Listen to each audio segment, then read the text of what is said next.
Welcome to the most important week of the year for the podcast industry. Welcome to Podcast Movement 2025.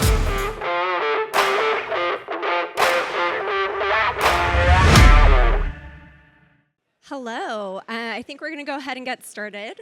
I'm Katie McWilliam. I'm Zoe Katz. And I'm Morgan Pierce. And before we get started, I know this is a very intimate group, but I'm just curious, by a show of hands, how many of you are in the B2B space? Okay, awesome. Okay, well, you will know that we're in the B2B space because we have slides that we're going to take you through.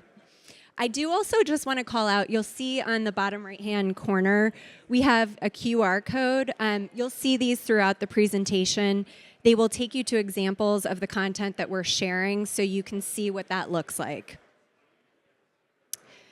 So to start off, we received an article at the beginning of the year. Our vice president sent us this Wall Street Journal article, which everyone will be familiar with because everyone's talking about the content of this article, that YouTube had surpassed Spotify as the top podcasting platform. And she was asking if this is a space that we should consider moving into. Now, the article focused on entertainment and creator-based podcasts, and in the B2B landscape, it's just different. So really, we were challenged with taking that information and interpreting it for a B2B audience. But we also saw this article from Bloomberg about 1 billion people watching podcasts on YouTube every month. And it felt like we couldn't deny video in the B2B landscape regardless. So just to contextualize this for the B2B marketing space, when you're talking about video, 55% of marketers say that short-form social videos actually produce their highest ROI, but almost half of marketers admit struggles when it comes to creating an effective video strategy. So this is really the crux of what we're going to be discussing in our presentation today. Before we get started, I just wanted to give a really quick overview of what we'll touch on.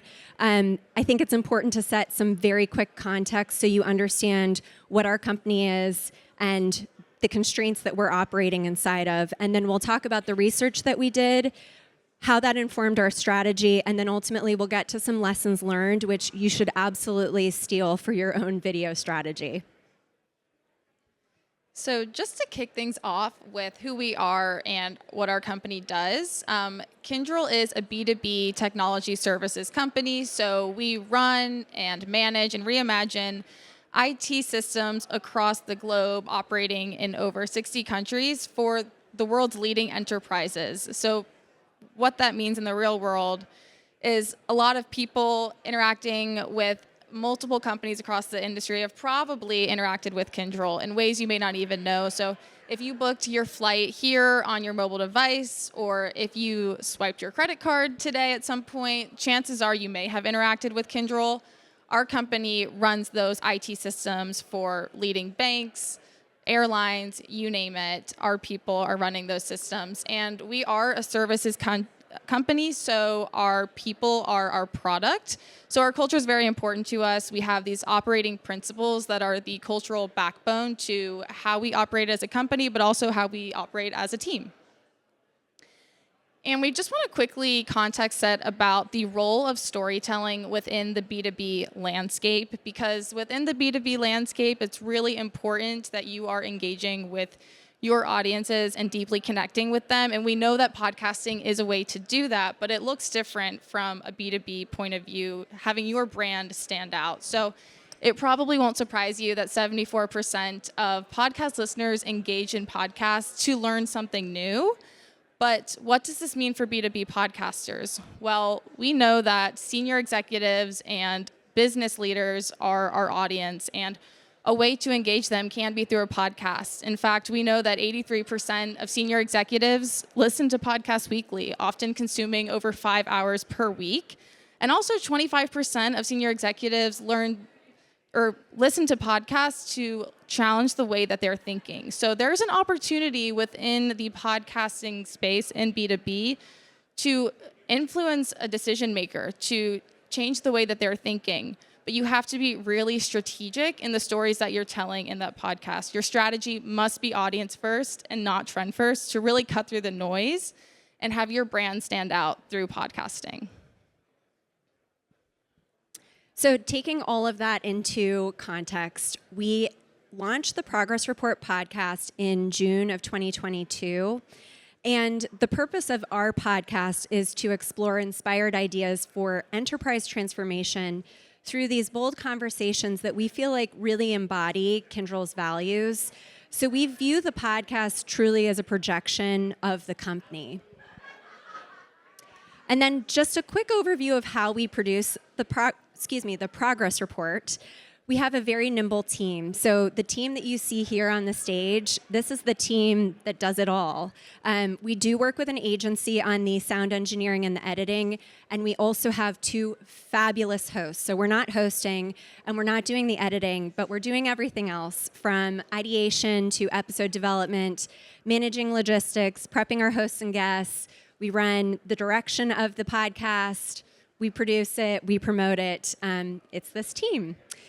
But we do work cross-functionally, so we collaborate very closely with our account-based marketing team to identify customers with unique and provocative viewpoints that would be great to showcase on the podcast. Additionally, we collaborate very closely with our senior leadership, so we're always keeping a finger on the pulse of what is trending in the industry, what our executives are hearing from those customer executives. And then we collaborate very closely with our brand team, our social team, and our communications team to really make the biggest bang for our buck with every single episode. And then finally, we have these agile production cycles. We are obsessed with the metrics. We review them on a weekly basis to understand what is performing and where are there opportunities for growth. We feed all of that back into the next episode cycle. And at the end of the season, we host a retrospective with our hosts to really look at what worked well and where are there opportunities to grow and evolve. And so we're in this constant cycle of growing, changing, and evolving. No 2 episodes are produced exactly the same way, and no 2 seasons are produced exactly the same way. We're always looking for opportunities to expand. And we just wanted to give a quick glimpse at our growth over time because we've come a long way since we started back in 2022. We had just completed our first season. We had 9 episodes, and we're in about 60 countries at the time. And we were publishing on audio-only directories where we were an audio-only podcast, so that's where we were showing up. And we just had static promotion on only LinkedIn, which is where our target audience were tuning in. But flash forward to 2025, we're currently in our 5th season. We have published 41 episodes and continue to publish them.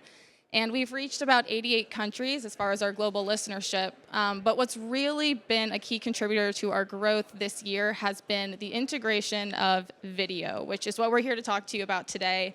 We integrated video on Spotify, we created a dynamic digital experience on YouTube, and we've done video clip promotion across YouTube, Spotify, and LinkedIn.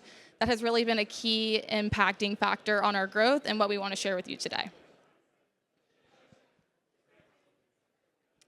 So before we get into our strategy, we want to share with you the research that helped inform our strategy. So what initially sparked our interest was the discoverability that YouTube podcasts can offer us, and video podcasts specifically. And what we learned was that 31% of users discover new podcasts on YouTube, which is closely followed by Spotify at 24%. And what this taught us was that videos really meet people where they are. As Katie mentioned earlier on, we learned that 1 billion people are tuning into YouTube podcasts every month. And so there's already a huge audience there for us to tap into. Also, when we looked at our competitors, we saw that a lot of them did not have a consistent strategy on YouTube. And so we knew that we could uniquely show up that way. And now there's a lot of key benefits to video. You've probably heard a lot of those today, but we wanted to call out the specifics to our context and to our B2B podcast. The The first one we noted was that viewers retain 95% of a message when watched in video versus 10% when read. And this stood out to us because as a technology company, we are sharing a lot of technical information and details in our podcast episodes. So providing viewers with a video can help make that content more digestible and also easier to recall. Another benefit that stood out to us is the ROI that video podcasts provide. Not only are you getting one video episode, but you're also getting a bunch of additional assets. You're able to shorten these video pieces and turn them into clips for Spotify, shorts for YouTube, and reels for LinkedIn, Instagram, and other social platforms. And then the last key benefit that we're going to call out today is the engagement video has on LinkedIn. LinkedIn is a primary social platform for us as a B2B brand and as a B2B podcast. And we learned that LinkedIn video posts are shared 20 times more than any other form of content. So again, this really helps with that discoverability that video brings, but also to help us deepen our engagement with our audience. So all of that research helped us inform our strategy. Again, what stood out to us was how video podcasting can increase our discoverability as a B2B podcast. And so our strategy started by introducing video in a phased approach because we didn't have all the resources right away to have a full-blown video podcast. So instead, what we're going to show you on the next couple of slides is how we started with short-form video to increase our audience engagement and deepen our connection with them. So before we share all of the details of our strategy, we wanted to share a quick example of what one of these short-form videos looked like. So this is an example from one of our hosts, Sarah. So what surprised me about this episode was the level of stress and burnout that cybersecurity professionals experience. And I think in particular, when we think about trauma, often we think about physical threat. But in this case, these are people who are in the home office or in their work office, places we think are as safe, but they are actually perceiving and worrying about a threat the entire time.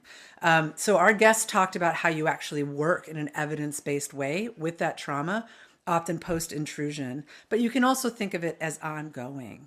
So that's what I would love for you to think about while you're listening to it, is how can you take care of your cybersecurity professionals specifically in the context of the work and really help them to navigate that complexity and often hostile environment in a way that really helps them maintain a healthy, balanced experience. So just a reminder, we do have QR codes on the next couple screens that will take you directly to these examples. If you want to see the example in action, you can see this one on Spotify Clips. This is an example of the reflection videos that we started out with. So we had done our research. We knew that we needed to get started in the video space, but we'd been an audio-only podcast up until March, and we couldn't change that. But what we could do is ask our hosts if they would record video to re-promote past episodes. And so that's exactly what we did. We knew that short-form video receives 250% more engagement than long-form videos. So this felt like the right space to get started in, to start learning. So we asked Sarah if she would pick an episode that really resonated with her and then record a video of herself sharing what really surprised her about the episode. And she did this in her home office. She did it with an iPhone stand that she already owns and a ring light that she already had. And it took about 15 minutes of her time. And this has actually ended up being some of our top performing content. So here's what you can learn from this. Firstly, play with context. When we were looking on Spotify and across the platforms, predominantly what we were seeing is cuts from podcast episodes. So it would probably be, a person talking to a host or a guest kind of viewed from the side. We asked Sarah if she would record this as a selfie video, which just in and of itself feels a little bit more social and a little bit more personal because she's breaking down that fourth wall, which you normally just don't see on podcasts. We also felt like this really helped her create a connection with the listener. We know from our research that 80% of people say that they return to the podcast because they really enjoy the hosts. So creating an opportunity for the audience and the hosts to really feel connected felt like a smart approach. And this was a great way to try something new with really low stakes because, as I mentioned, Sarah already had the tools that she needed to be able to create this video. She would have only been out 15 minutes if this hadn't worked. But it actually was some of our top performing content. We were able to repurpose this for YouTube Shorts, and then Sarah also re-promoted the episode using this using this video on LinkedIn. We stayed really close to the metrics, and that helped us understand that this was an approach that was really going to work for us. And so really, where I'm getting to with all of this is don't let resources stop you from getting started. This was, again, a super low lift for Sarah. It was 15 minutes of her time using things she already had, and it really worked for us. So building on this approach of creating what you can and making what you already have work for you, our next approach we wanted to take with Spotify and integrating video onto Spotify. At the time, we were getting ready to start publishing for our next season, which was our 5th season, and we had just uploaded our reflection videos for past episodes. We wanted to find a way to integrate new video clips as we're publishing new episodes. And we chose Spotify because that's the go-to platform for our target demographic. And so, we knew how big video was becoming on this platform, with 250 million users having watched videos on Spotify, and then also nearly 2/3 of them preferring it to audio. We saw a really big opportunity to meet our audience where they already were and engage with them through video content. So we weren't ready to start capturing full video podcasts. We didn't have the tools, the resources, or any of the software to do that. But what we could do is just start turning on video and capturing clips from those to upload to Spotify. So that's exactly what we did. And we included branded captions to boost the accessibility for people and our brand recognition. And this was great. Again, it was a low lift for us. We just turned on video and then started capturing clips for compelling content. And it was a great way for us to experiment in a new way with our audience on a platform that they were already using. So we were using the resources that we had, and this allowed us to create reusable content. Short form video goes a really long way. Once you uploaded it to one channel, there are multiple opportunities to do that across different social platforms. So it's really a great way to experiment and learn new things about your audiences, because we know that different audiences behave differently on different platforms. Not everyone prefers to watch clips on LinkedIn. Sometimes they're scrolling on YouTube Shorts. So being able to repurpose across those channels is a great way to test and see where your content gets the best engagement. So I want to take a moment to just go back to our strategy, which ultimately was to increase discoverability. And when it comes to discoverability, YouTube is the platform for that. We know that podcasters who integrate YouTube Shorts into their content strategy experience up to 41% faster channel growth due to the synergy between short form and long form content.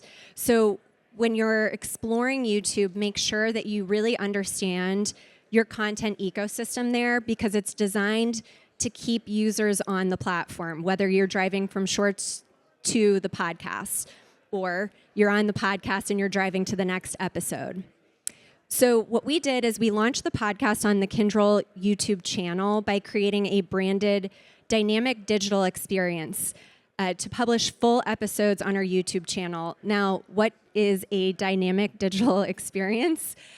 Ultimately, it is a video, because we were an audio-only podcast. We created the experience of a video where you see an individual who's speaking with their headshot. So it's changing as the episode progresses. Rather than being like a static image with subtitles, it's constantly changing based on whoever it is that's speaking.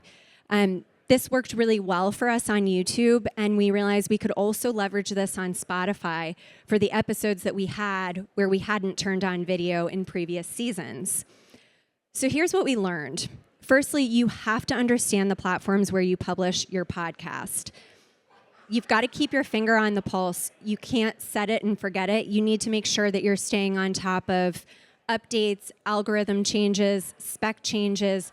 They're constantly evolving the platforms to better serve their listeners and their viewers. And then don't let perfection get in the way of progress. We easily could have waited to turn video on with the start of season 5, but we would have missed out on the opportunity to grow our audience, to glean new metrics, and to gain better understanding of how our content works and performs on various platforms. And then again, repurpose where you can. We originally created this for YouTube, and ultimately it ended up being a great fit for Spotify too. And finally, stay really close to the metrics. The metrics really helped us understand that we weren't making the biggest bang for our buck with our content ecosystem, and that we needed to really think about how short form and long form were playing with each other on the platform to capture audience. And that brings us to where we are today. So again, our strategy all started with a phased approach, and we started with short form videos because we knew that they received 2.5 times more engagement than long form videos. So all along, we really wanted to create a standardized branded video template, which is the template that you can see off to the side. And again, this was our goal all along. We wanted to have our podcast recordings, put them into this branded template, and then create them as clips, shorts, and reels.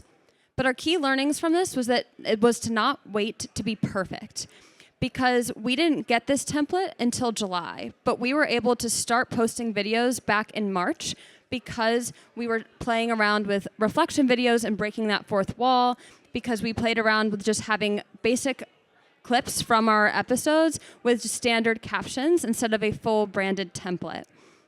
And so doing this allowed us to test and learn over the past several months and build a system that works before we had our so-called perfect template in place.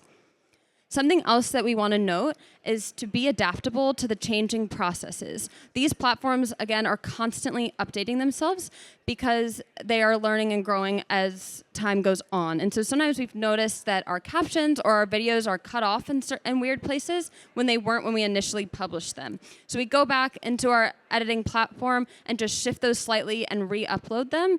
And it's a quick fix, but you just have to remember to go back and check and be ready to adapt to the new processes that are in place. And so this is the timeline of how our strategy came to what it is today. So we started back in January when our VP asked us about exploring video for the podcast. From there, we dove into our Spotify strategy and got that approved. And that's when our hosts started recording their reflection videos, and we posted those to Spotify in March. Then in April, our full video strategy was approved. So that's when we started uploading to YouTube and LinkedIn as well.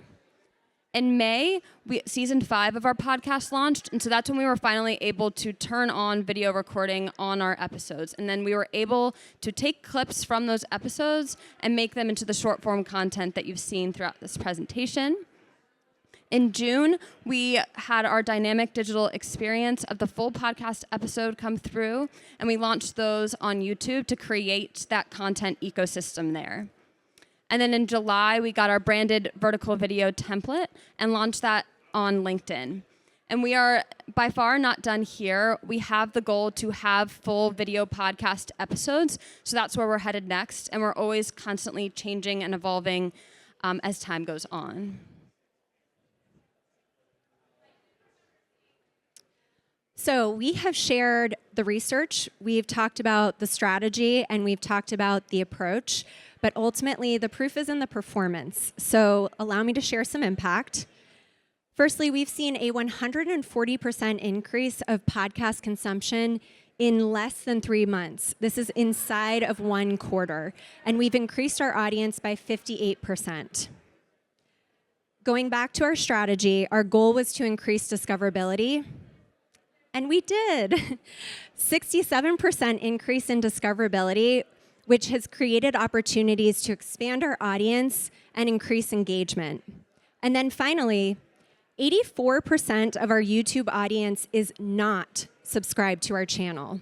And I'm going to say that again. 84% of our YouTube audience is not subscribed to our channel, which might seem like an odd metric of success, but when you consider that we had a goal in mind to increase discoverability, this is people discovering our podcast. And I just want to underpin that all of this is just with short form video and those dynamic digital experiences. We still have not yet introduced full video podcasts. So why did we share all of this with you today? What can you take from this? Well, while our video strategy was very specific to the progress report, the learnings and the takeaways from this journey could be applied for everyone here at this conference. So we just wanted to share and recap the lessons learned. First and foremost, get started. I think it can seem really daunting, especially if you're an audio-only podcast, to make that transition into video, thinking there's a lot of tools and resources and softwares and things that you need to get started, but that's not the case, and we certainly didn't have those things between the three of us. So getting started and making what you have work for you is such a great way to dip your toe in the water with video. And then create what you can. We talked a lot about revisiting old episodes that, while there was no video attached to them, we were able to create video content from them to expand our discoverability, show up on YouTube, and just integrate video in a way that we could, that worked for us. And then the biggest takeaway that we keep talking about is the ability to test, learn, and iterate. Every time we experimented on a new platform was a step closer to seeing how our audience engaged with our video content.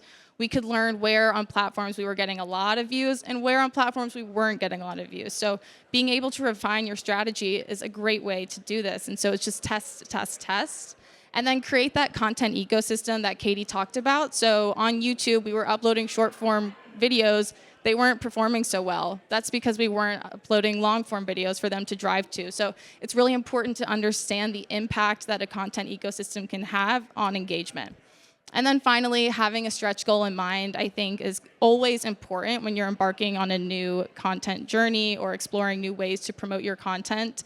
As Morgan mentioned in our timeline, when we started back in January, we did have this goal of one day having a fully long form published video podcast, but we did not have the resources to do that. So we started with short form, we made our way into a dynamic digital experience, and we've always had this goal in the back of our mind, and we were paving the way to get there through our current approach. So just always having a goal in mind is going to help you experiment and pave the way to get there in the long run.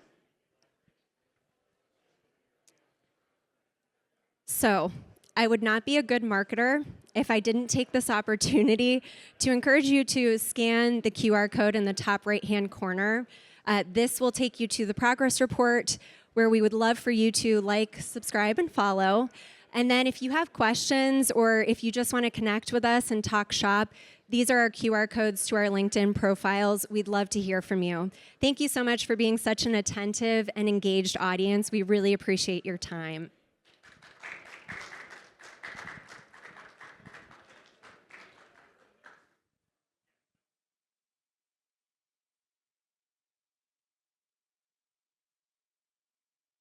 Q&A? Sure. Q&A? Yeah. I think so. I don't know. Can you all hear me?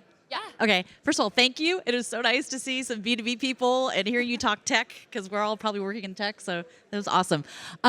Question about your reflection videos. We're not doing that, and I'm curious, were those only for your previous audio-only versions? You're trying to drive the visual component. Okay. Did you load those native to LinkedIn, or did you push to the shorts on YouTube?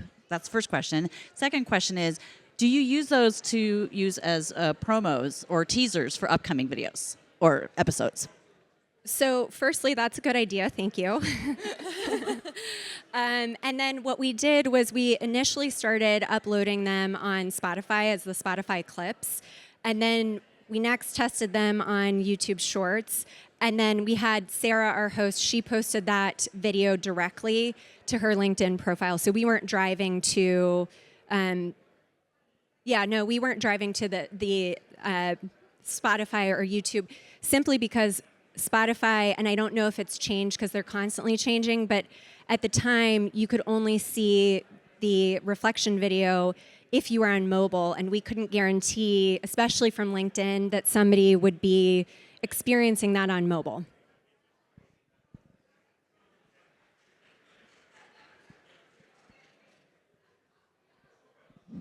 So you mentioned that you have your B2B and you have guests. I'm assuming they're clients.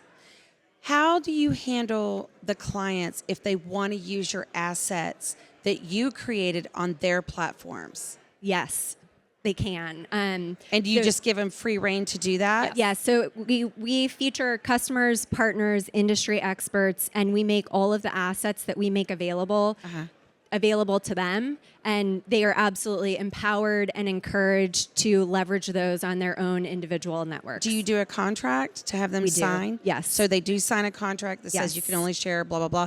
And do you do the collaborator thing on, like on Instagram, you could do collaborate? Yeah.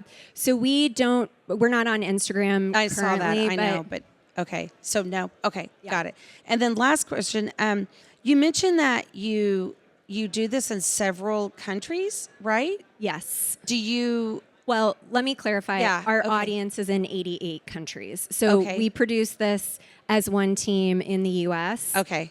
We have a host in the U.S. and we have a host in Ireland. And then our customers, partners, industry experts join us from across the globe. But it's the audience that's global. Got it. Okay. And then, I'm sorry, one last question. Do you shoot off-site to when you do guests, or do you do like Riverside? It's remote, yeah. Okay, perfect. Thank you. That was Yeah. an excellent presentation. Thank you for the questions. We appreciate it.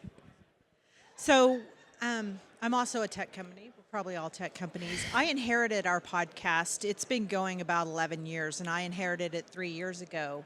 And it's a very niche audience. We provide like digital banking for banks and credit unions. And when I inherited the podcast, it was very, very focused on just commercial lending, and we've expanded that focus. I did full-on video podcasts for about a year on YouTube and did not get the engagement. And so we just stopped spending the money. I mean, I still put them on YouTube, but they're just like your digital experience that you're talking about. They're not like the full-on video. So here's my question. We use Libsyn. And so Libsyn feeds it out to all the places, iHeart, all the places. How did you go and put the clips on Spotify? Did you do that? It's a manual upload. Okay. Yeah. So you just did that manually. Yes. Yep. Say that again. It's the creator. So Spotify has Spotify for creators, and it's through that platform that we're able to manually upload our clips for every episode. That's also where you can upload video. Okay, so I just need to get with Libsyn and figure out how to get. Okay. Yep. Okay. Thank you. And YouTube is the same for uploading shorts. Okay. Yeah. Awesome. I think that's all we have time for. Thank you so much. We really Thank appreciate you. it.